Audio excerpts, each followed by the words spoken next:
Hi, everybody. Welcome back to the Scarlet Quill Society. It's 2023. My 2022 Christmas tree is down, finally. It made it through 12 meetings. I now have glitter wall tree, so we're still tree enabled. Um, so um, I have gotten completely derailed. So that's a great start to 2023. I'm going to reiterate some stuff that I said before we started recording, which is number one, if you have a question, please jump into the chat with your question right then so that I can answer it right then while we're all still thinking about the topic. Number two, obviously respect the dignity and diversity of our audience and everyone in the meeting. And number three, I'm going to apologize in advance for all of the horrifying animal noises that are going to come through my speakers. I got a new mic for Christmas. Hopefully we're going to have a lot better sound quality this year. That would be exciting because last year I was using my webcam mic and it was like a Logitech webcam from, I don't know, I want to say like 1995 because that feels like a year that was a long time ago. But also in 1995, we didn't have webcams. So it must have been like 2015.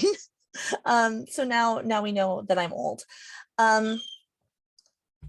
See if that picked up, that is my 13-year-old Weimaraner. She is great. She's also really, really needy and really loud. So I have like a whole thing of dog treats right here.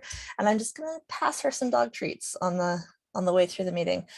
This is the point where usually at Yeah Right, we would do a land acknowledgement.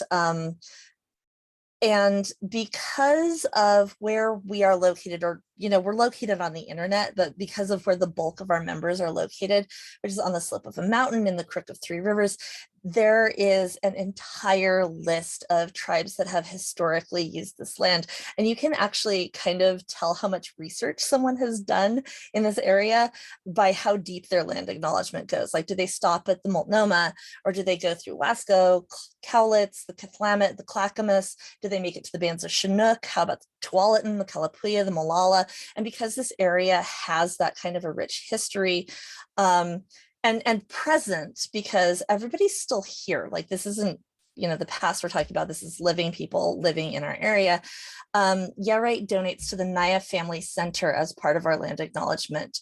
Naya provides, it's NAYA, provides culturally specific programs and services that guide people in the direction of personal success and balance through cultural empowerment. So we think that that's important. And that's one of the things that we do like to, say and remind everybody of at the start of the videos. And but that's not really what you're here for. What you're here for is to listen to me rant about tropes for an hour. So it's a new year, and last year for the Scarlet Quill Society, we did some deep dive editing, and it was really exciting. It's a topic that's obviously near and dear to my heart. It's my day job, but also, like, I don't know, people find editors intimidating online. They're like, oh, I don't know if I can talk to you. You're going to correct my grammar. I'm like, look, if you're not paying me, I'm not going to correct your grammar. That's not happening. You are not paying me enough to care. Can you communicate? Great, fantastic. We both know what we're talking about. That's all I really want out of an online interaction. But this year I get to talk about writing, and not just in the sense that writing is grammar, that you're putting words on a page and you're communicating, but in the sense of we write to share, to solve problems, to have ideas, to talk about what the world could be, to talk about what we like, what we don't like, to explore ideas about ourselves and our culture and other cultures. And one of the things that I'm really excited about this year is that I get to talk a whole lot more, because I definitely talked a lot about it last year, about a topic that's near and dear to my heart, which is fan fiction, or fan derived works, or however you want to talk about it. Partly because this is a tremendously generative area of writing. Anne Rice is rolling over in her grave right now, and she can do that. I did definitely go to a Halloween party as Anne Rice's bad opinions on fanfic one time. It was a party that a writer friend was throwing.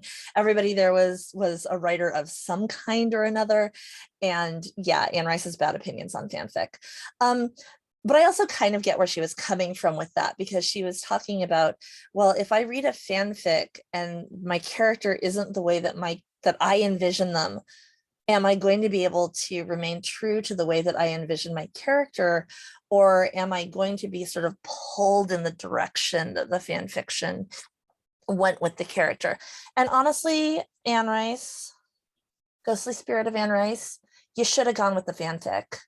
But you know, um, but one of the other reasons that I talk about fanfic a lot is because the fan fiction community is really, really interactive, and it functions as a sort of a large version of one of the smaller writers groups. And then you end up with these smaller sort of breakout groups, right? You have people and their favorite beta readers, and you have, you know, this sub community and that sub community, and you have, I am not going to name any of them. You cannot know what I write, ever, ever. You cannot know what I write. I read Batman. No, but so people are talking not just about the characters or about the fandom, the way that you would do at, you know, at a World Con or whatever your local con is, but they're also talking about how they write, and they're talking about how they write the characters, and talking about the tropes. And that segue is our topic for this year, is tropes. We all have them. Who needs them? Kidding. Tropes are my metaphor for this year. I'm pretty sure it's January, but it seems plausible. Is building blocks. And I looked all around my house for a visual aid today, and couldn't find one. So, however, it's possible that I have ended up at this stage of my life with 0 Legos. I'm sorry. Picture a Lego, please. Picture a Lego. One Lego doesn't necessarily do anything, right? It's there. It could be a cool color. It could seem useful, but also you could, you know, step on it at 2 a.m. and really hurt yourself. And this is exactly how tropes function in writing. Tropes solve problems. Tropes exist to solve or generate problems in writing so that we can explore the ideas that we want to efficiently, cleanly, and without having to think about every single thing every single time. We don't have to come up with every idea in the world if we want to tell a story. If you want to tell a story about some people who meet and go on an adventure, the last thing you want to do really is have to solve the problem of how meet people. Like, to come up with that idea from scratch. Like, look, we're all adults. Everybody discovers that one of the things that you discover when you leave high school, when you leave college, is that it's really actually hard to meet people, because you're not being shoved into a series of rooms with 30 to 60 people. I talk with my hands. I'm going to smack the mic. It's going to happen. I'm super sorry in advance. 30 to 60 people all day long, right? For 8 hours, you are cycling through 30 new people every hour. That's a great way to meet people. It's a huge mixer. A lot harder now. And harder still with pandemic, with, you know, people having a more limited social life, with people having to be respectful of the safety needs of their partners, their friends, their small children, their elders. I'm an autoimmune mess. You can hear my voice right now. Our latest theory is that my body has decided to attack my lungs. So that's awesome. There's a cat climbing my chair. just literally climbing my chair. Anyway, so you're not in this, blender of humanity all the time anymore. So how meet people? And this is where we turn to tropes, right? So we'll start with the easy, like the Dungeons and Dragons trope. Oh, all of your characters are in the same inn at the same time. You're having a drink, you may not even know each other, and something happens. Great. That's one theory. That's one way to get characters to meet. But what if all of these characters don't respond the same way to the event? So someone falls through the ceiling and one person says, my character is a wood elf. They're very insular. It's a little weird that he's even in town. I had not intended for him to be in town. Thanks, GM. He's not actually going to interact with this person who fell through the ceiling because that's not like something he wants any part of. This is ridiculous. Why would I do that? So then, all right, this is how we're doing it. So so maybe you have the characters familiar approach them and say, hey, this is actually part of my backstory. The GM has suddenly had to come up with a very, very rich history for me, but people falling out of the ceiling is something that happens in my feline world. And now we have to go deal with this, human or wood elf. Or you could do what a Dungeon Master of Mine did and have essentially the person who fell through the ceiling is looking for people, and they're looking for people with certain skills, which happen to coincidentally match the skills the party has. This isn't necessarily a trope at this point, although we've all heard it a whole bunch of times before. The real trope was when he pulls out the wand of named character detection and starts pointing it at people and going, oh, it glowed for you and you and you. Congratulations. You are now all a party and you have to go do this thing together. So that solved the problem, right? It solved the problem of how you get these characters onto their quest. You can do it in other ways, right? Obviously, like you have characters that all know each other. Here is your small village of Hobbiton. We know why Frodo has to leave with the ring. Sam wants to leave with the ring because he loves Frodo. Whatever your definition for that love for Sam is, whether you ship it or not, Sam loves Frodo. So Sam's going to go. But how do we get Merry and Pippin into this? Oh, we're going to have comic interlude and then we insert bad guy chasing them. All of these are ways that we solve these problems. And you can go on with all of these tropes. If you have two characters that are traveling together and you want them to become closer, all of a sudden we're at, oh my God, there was only one bed.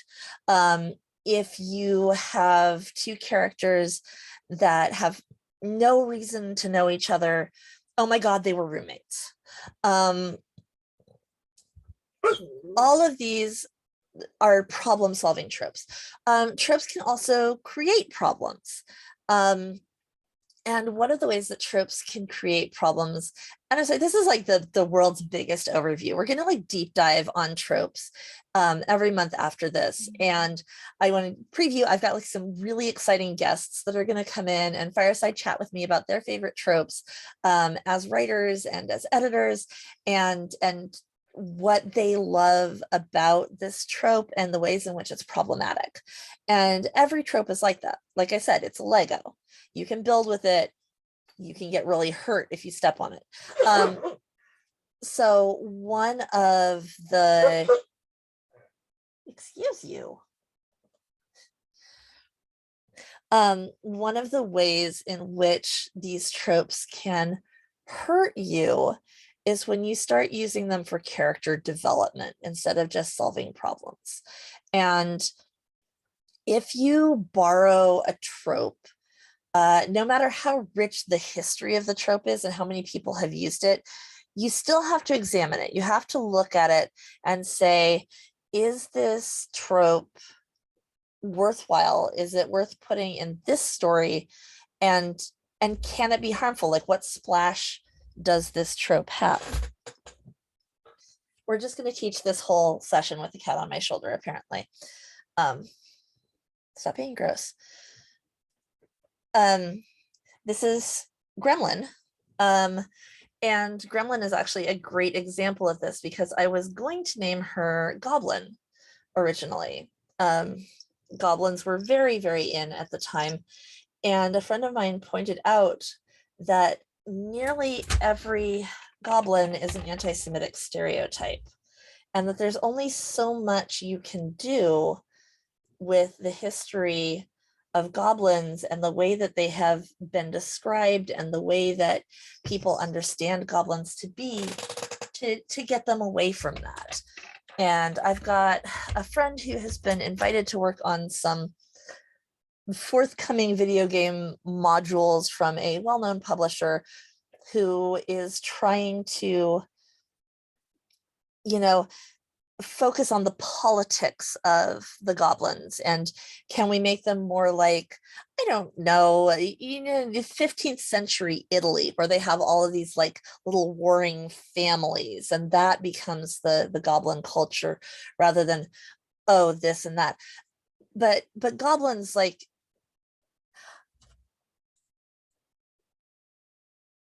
I don't ever really want to say a word in defense of J.K. Rowling, because I think that she does consciously do tremendous harm to many communities. But also, I don't think she was being deliberately anti-Semitic when she made her goblins underground gold hoarders with big noses who were sneaky.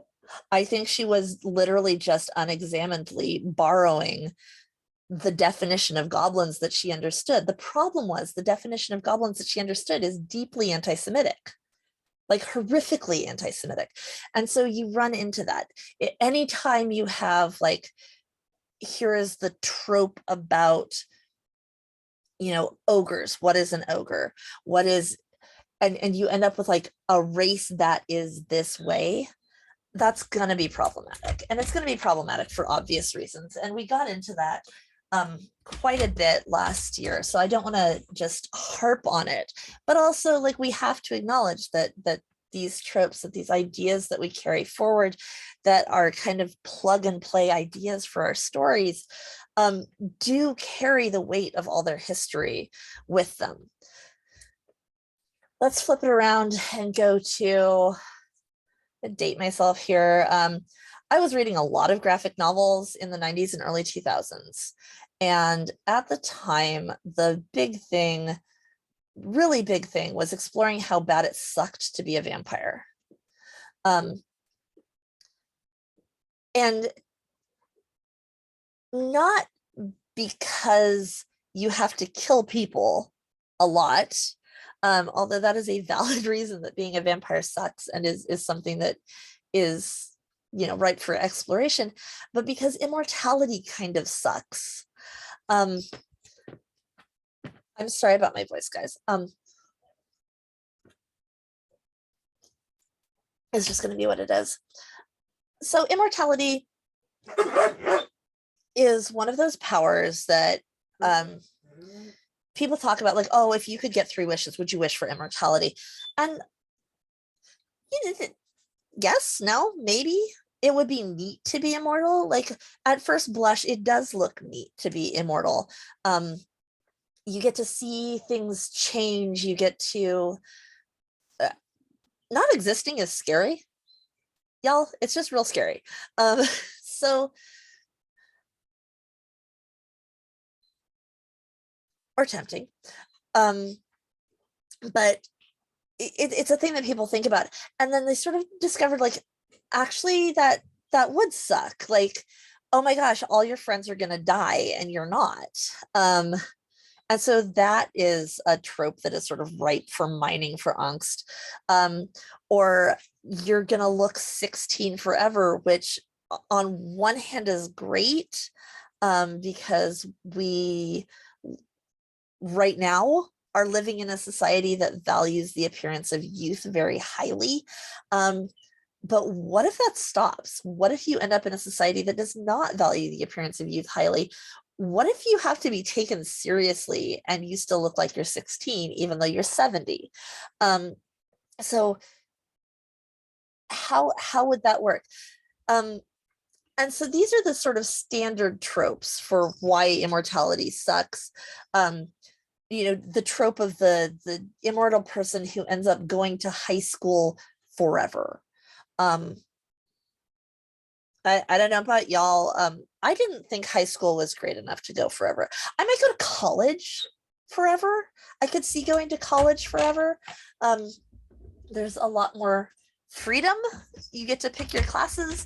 You don't have the same teachers for 40 years. Like, how do you I had teachers in my I grew up in a very, very small town. There are still not 1,000 people there. Um, and I had teachers who had not only taught the kids that I was in school with, but their parents and their uncles. So if you have the same teacher for 40 years, do you think they're going to think something's up? Like, how many times can you flunk? Um, so that's a trope that gets interesting. Like, oh, here is vampire that goes to high school forever because they look 16. But what about this? Like, how do you end run around that? So this is one of the things that we're going to be talking a lot about this year, is how do these tropes shape our stories around the edges? Like, oh, I have a character who needs to meet a vampire. Okay, sure, fine. Here's your character. They're going to meet this vampire. How do they meet this vampire? What did we just talk about? It's really easy to meet people in high school. It's really easy. So let's put them all in high school. But then this trope has now created a whole bunch of other problems that either you can ignore, and then people are going to talk trash about you behind your back, Stephanie Meyer, um, or you can explore the interesting parts of that. And exploring the interesting parts of that is what we want to talk about this year. um, we want to talk about the ways that we can tweak these tropes, and the ways that you can drop the trope in but still do interesting things with your story. So I was scrolling through the internet this morning. I know everyone's completely shocked that I was scrolling through the internet. And I came across Tumblr post, which again, everyone is, I am sure, shocked to hear this about me. That is the little known downsides of immortality. Tearing your favorite article of clothing and discovering that it's irreplaceable because the technique of its manufacture has been lost. Realizing you've thought of the perfect comeback, but the person's been dead for 300 years. Not being able to eat your favorite food because some part of it has gone extinct, either animal or the plants. There's a famous-ish fanfic about Steve Rogers, Bucky Barnes, and the banana, because the bananas that we have now are not the bananas that people were eating in the 30s and 40s. And that banana is almost extinct and tastes wildly different from the current banana. And in fact, that banana tastes like banana flavoring, which is why banana flavoring doesn't taste like a banana. So someone wrote a, fairly widely spread fanfic about Bucky Barnes trying to eat a banana and being like, what is wrong with your banana? What is wrong with all of you people? And feeling very, very gaslit. Like this is what bananas are supposed, this is not what a banana is supposed to taste like. It makes me want to write one with like the Red Delicious apple, which also did not used to suck. Red Delicious is the worst apple, don't at me. It's terrible. It's not good for anything. It's mealy, it's watery, it doesn't taste like anything. The skin is thick and tough. Again, didn't used to be that way, got overbred, some weird things happened. But it's fascinating, right? Like you start to unpick these tropes and you get into, the things that we do as writers that we love, where you study something for 3.5 hours to generate one sentence in the final book. And then your editor says, Christine, this doesn't really add anything. I think we should take it out. What else? Oh, having strong opinions about sports that are no longer played. Getting a song from the 13th century stuck in your head. And then you're in real trouble because nobody else remembers it. So you can't get it unstuck. You're like, what was the next line? What was the next line? You know, because that happens to us, right? As humans, we get songs stuck in our heads. What if it's a song nobody knows? So there's a bunch of stuff that we can do around the edges of tropes to keep them fresh and interesting. And that's the other thing that people talk a lot about with tropes, which is like, oh, well, you know, this is just a collection of tropes. You're just doing this again and again. These are all tired. We've all heard them. I don't know that there's really a lot new in storytelling. People meet, you know, on a meta level, and without getting into the gist of Campbell, hero's myth, hero's journey, monomyth, hero's journey, thing, which is, you know, it's reductive and it's colonial. There are a finite number of ways that people meet and interact. There are a finite number of things that people want to do. And there's kind of a finite range of feelings that we can have about things. So it would be, if you think you are writing without tropes, you just don't know the tropes that you're writing. The way that we line them up, interact with them, and use them to put our stories together is where we are unique, is where we tell the stories the way that only we can tell them. And consciously using and embracing tropes can free us up to do this, can free us up to tell these wonderful, wonderful stories. I was gonna like reach my hand over and grab a book for a trope, but this is my to be read shelf. So that's all incredibly embarrassing. But like, you know, a cozy mystery. There is nothing wrong with a cozy mystery. Yeah, it's completely composed of tropes. That doesn't make it unenjoyable. What makes it unenjoyable is when Agatha Christie cheats. But you know, you start with your cozy mystery character. Here is your trope character. It is an older woman. It is a man who has retired from a career and is feeling lost. It is a plucky youth. It is a, you know, your Sherlock Holmes character. You have your sidekick character. And you need, you know, you need a foil for the detective. Even if you're writing the Cat Who books and your foil is a pair of Siamese cats, you have your detective and then you have someone who makes your detective look smart.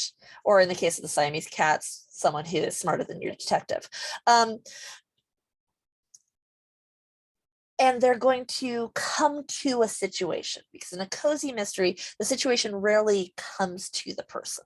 So this is how Sherlock Holmes is a mystery, but not a cozy mystery, right? So your cozy mystery, your person goes to the situation.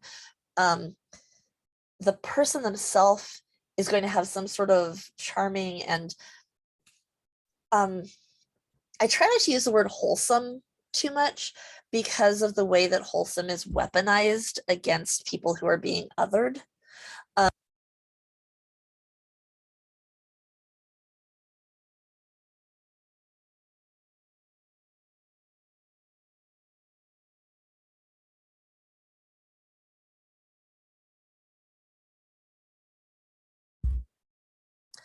Or I could smack the mute button with my hand. So the cozy mystery person has a charming hobby. I went off on a rant about wholesome. I don't know if that made it through. I try not to say wholesome just because of the way that it's weaponized against people who are historically othered and excluded. Um, and it's a thing that they have historically not been allowed to be, like, oh, it's so wholesome. Um, but charming, right? Like cute, something that seems harmless generally, like whatever it is that Columbo is doing with his wife. Um, I don't judge. Uh, Knitting, gardening, Brother Cadfael, what did he do? He gardened, I think. I mean, he was a monk. Being a monk is kind of, the charming, harmless person anyway. Unless you're Namath Rosing this, in which case monks are very not harmless. Spoilers. Also, that book is really good. Go read it. Speaking of a book that pulls together a whole bunch of tropes in a way that's very, very satisfying. Name of the Rose. So you do have your cozy mystery. You have possibly a gory murder, which it seems like the opposite of cozy, but it is somehow cozy. And it's cozy because it's predictable. It's gonna get solved. It's gonna have the romantic subplot for the people who are not the protagonist is going to be resolved positively. There's going to be a misunderstanding in the middle. You can see the way that the story is put together, but every single one of these mysteries is a little bit different, right? And you're gonna keep reading it. And the formula isn't a bad thing. The fact that it is formulaic isn't a bad thing. Formula in storytelling isn't terrible. One of the traps that we do get into with formula in storytelling, though, is that we think about our formulas being the only valid formulas. And so there are tropes that are not from your culture, not from, as an author, you're going to run into tropes, and as a reader, you're going to run into tropes that you may or may not be familiar with. Watch some Bollywood. There's plenty of tropes in Bollywood films. Wonderful, wonderful tropes that are leaned into heavily, and all of these movies are a little bit different, right? So and I don't want to, that was very reductive of Bollywood too, because but the classic thing that Western audiences think of, where it's like you have the misunderstanding romance with many dance numbers. God, I would watch that forever. See, this is the thing, right? Like tropes are not, they don't have to be tired. They can be comforting. They can be exciting. They can be, you, young lady, have 1,200 bones down there. Eat some of them before you come back to me. They can keep your story moving. What are some of our favorite tropes? Oh my God, they were roommates. Obviously, there was only one bed. Found family tropes. There are so many found family tropes. Accidental baby acquisition. That's a great trope. Accidental baby acquisition is, it stretches across genres. You have a cozy mystery where there is an accidental baby acquisition. Someone has left, I'm thinking of very specific Nero Wolfe mystery, The Mother Hunt. Someone has abandoned a baby on a wealthy woman's doorstep with a note that says a child should live in his father's house. Well, the guy who lived there, who was a notorious philanderer, had died before the start of the mystery, and the wealthy woman hires our detective to find the child's mother so that she confirm that her dead husband was the father, because if he was, she agrees that a child should live in his father's house and is going to raise this baby.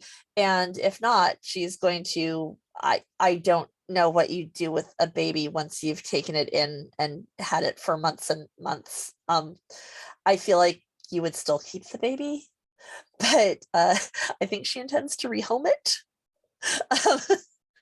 as though it were from the pound. So there's accidental baby acquisition. At the other end of the spectrum, accidental baby acquisition, Dick Grayson's parents fall to their death, Bruce Wayne adopts Dick. There's a sentence that never needs to come out of my mouth again.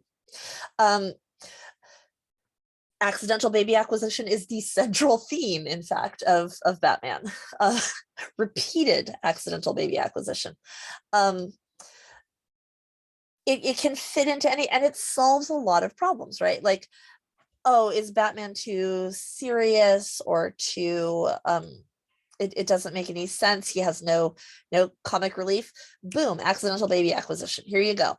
I guess he's accidental tween acquisition, but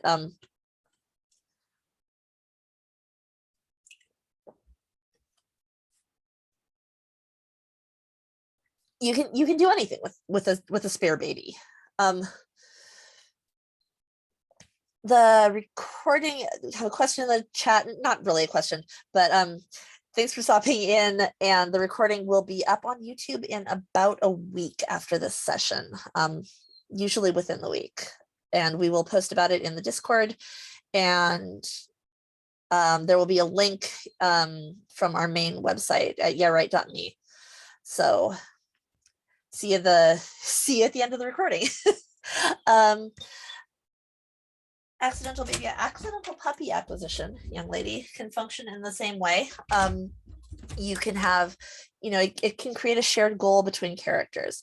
What other tropes do we have? I'm just like running through my mental archive of AO3 tags.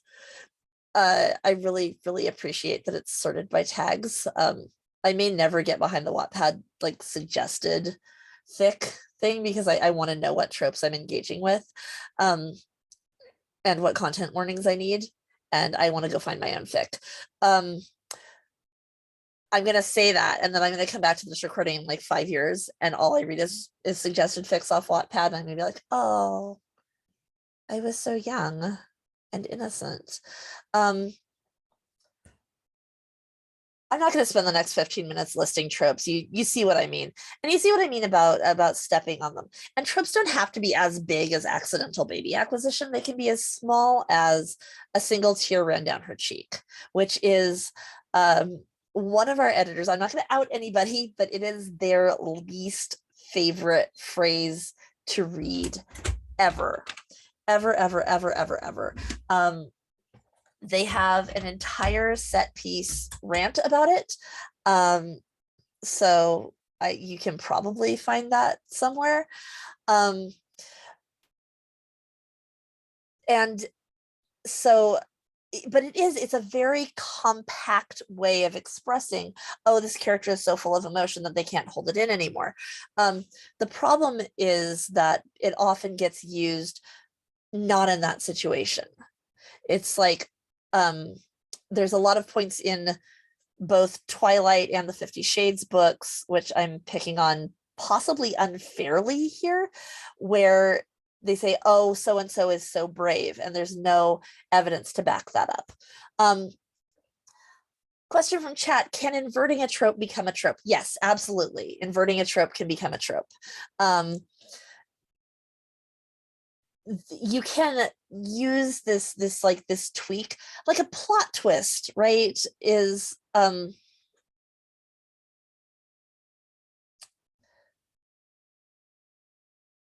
have a separate rant about plot twists because not every plot needs a twist, right? Like not everybody needs a big reveal. And so there's the trope of the big reveal, but there's also the trope of there's no big reveal. There's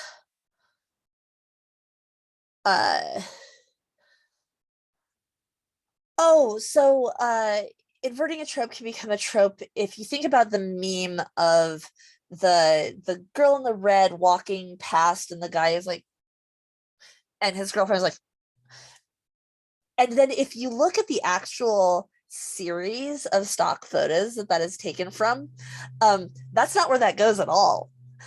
But it's playing off. It starts with the trope of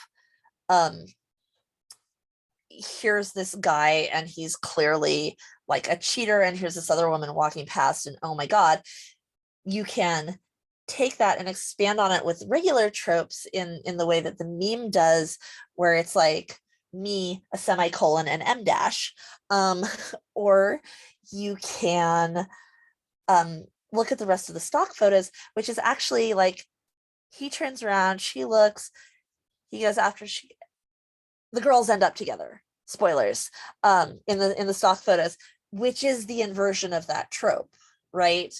Uh, the inversion of the trope of the love triangle is, and then they were poly, or and then the person who is in the middle of the triangle gets cut out. Those are both classic inversions of the love triangle trope that are also tropes in and of themselves.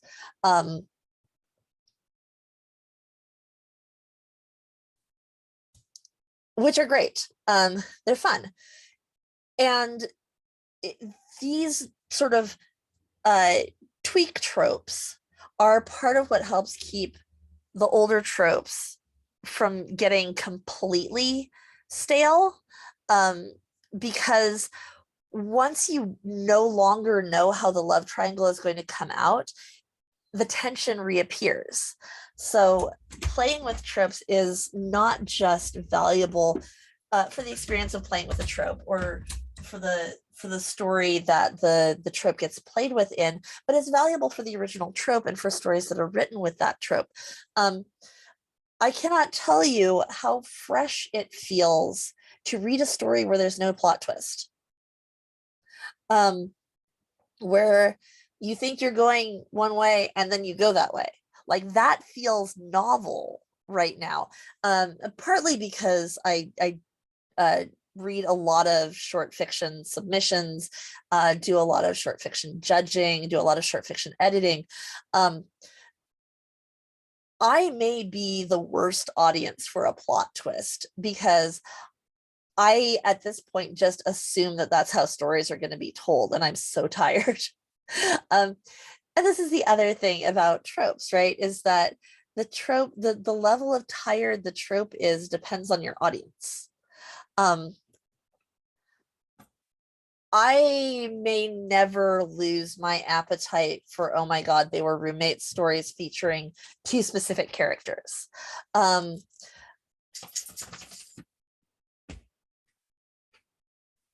I help you? Can I help you? Okay. Other people are going to be real tired of that. They're going to be really tired of those characters. They're going to be really tired of the way the story is constructed. Friends to lovers, enemies to lovers. These are classic tropes. You can keep this cycle going forever. You can do friends to lovers to enemies to friends to, oh, are we talking about Harley Quinn and Poison Ivy? We are. You know, you can just sort of keep the cycle going with the trope, or you can, you know, it depends, right? Like another thing that is super, super relevant when you're picking what tropes you want to use and picking and choosing what problems you need to solve is how long is your story? Because Batman is at this point, coming up on 100-year-old story. Superman is coming up on 100, not soon, but soon.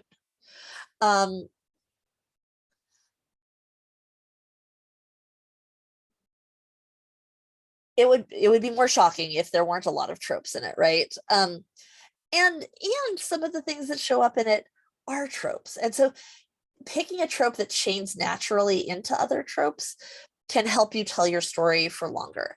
The other thing that picking a chain of tropes can do is let you tell specific stories against that backdrop.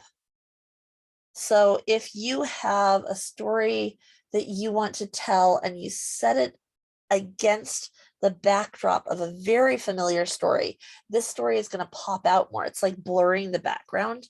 The more familiar the background trope story is, This is why Lord of the Rings still feels fresh, because the story in the background is tropey as hell, you guys.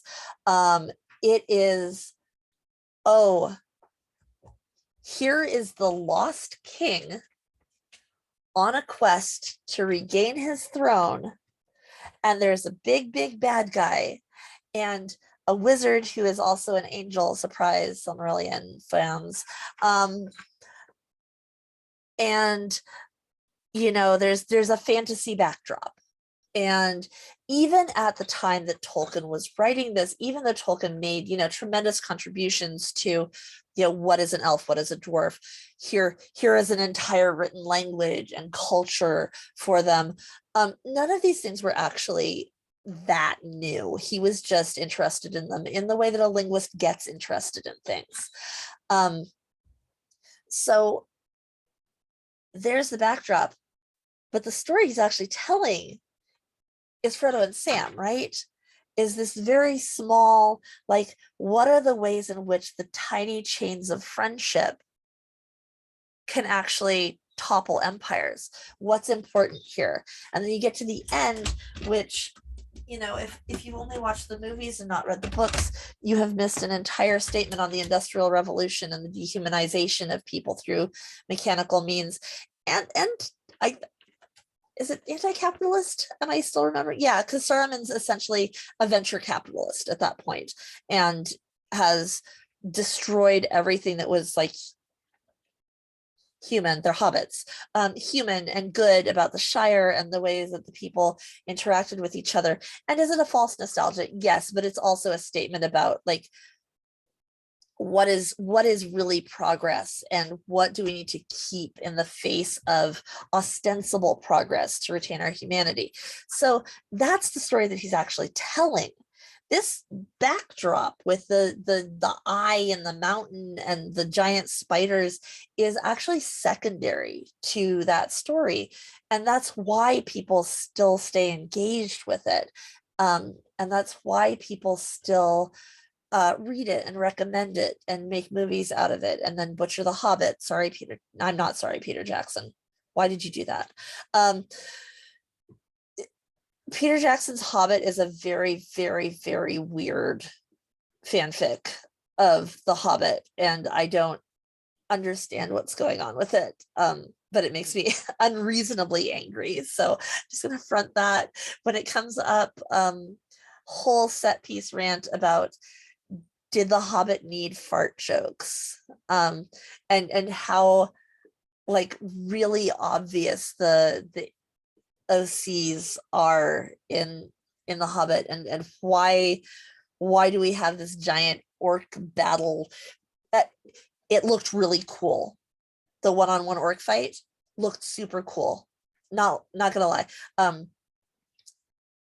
Why was it there? What did it contribute to the story?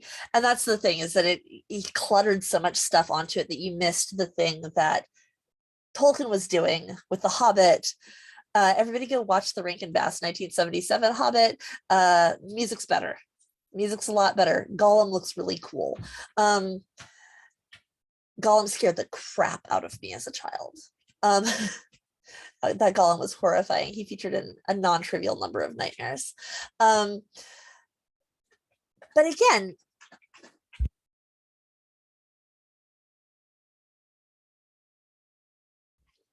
now you're just gonna have to put up with the disgusting dog drinking sound. She's not gonna stop. Again, if you have this sort of blurry, big picture background that everyone's very familiar with, you can use it to tell those smaller stories. What else is a good example of that? Star Trek Below Decks is a great example of that. Inside Job, which is a short run animated series, content warning for everything. Lots of gore, lots of body horror, lots of sort of edgelordy stuff going on, but also very, very conscious of the premise is the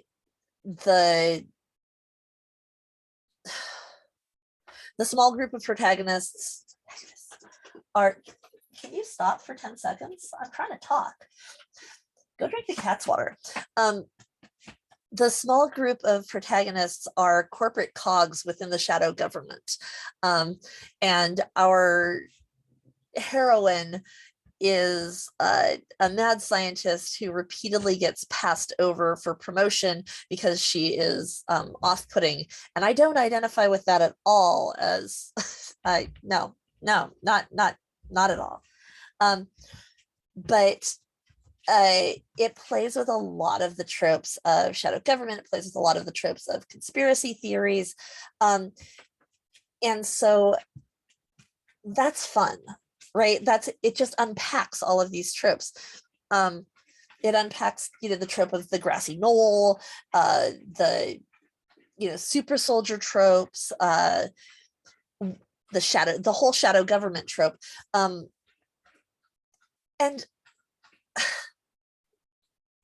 I'm going down a rabbit hole here, but conspiracy theories are just storytelling. They are just storytelling using tropes that people find familiar that make them feel clever. And that's all they are. It is a well-constructed series of tropes that are just familiar enough that you think that everything that's attached to them feels plausible. So tropes, they can ruin the world. It's something that we see in our daily life. It's not just, we talk about truth is stranger than fiction. Am I unmuted? I am unmuted. Okay, it's a little red light that's supposed to tell me if I'm unmuted, but it's like around the back, which doesn't seem like the best place to put it. Tropes, truth is stranger than fiction.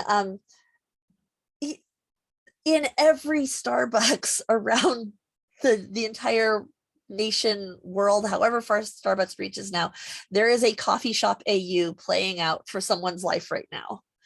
There's there's a reason that we have tropes, and the reason is that they are familiar pieces of our life.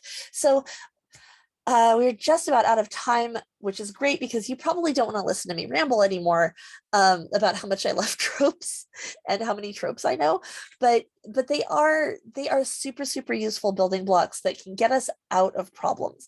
And so next month, I don't have guests lined up. The loose plan is to talk about some common problems that we run into in storytelling and some tropes that we solve them with.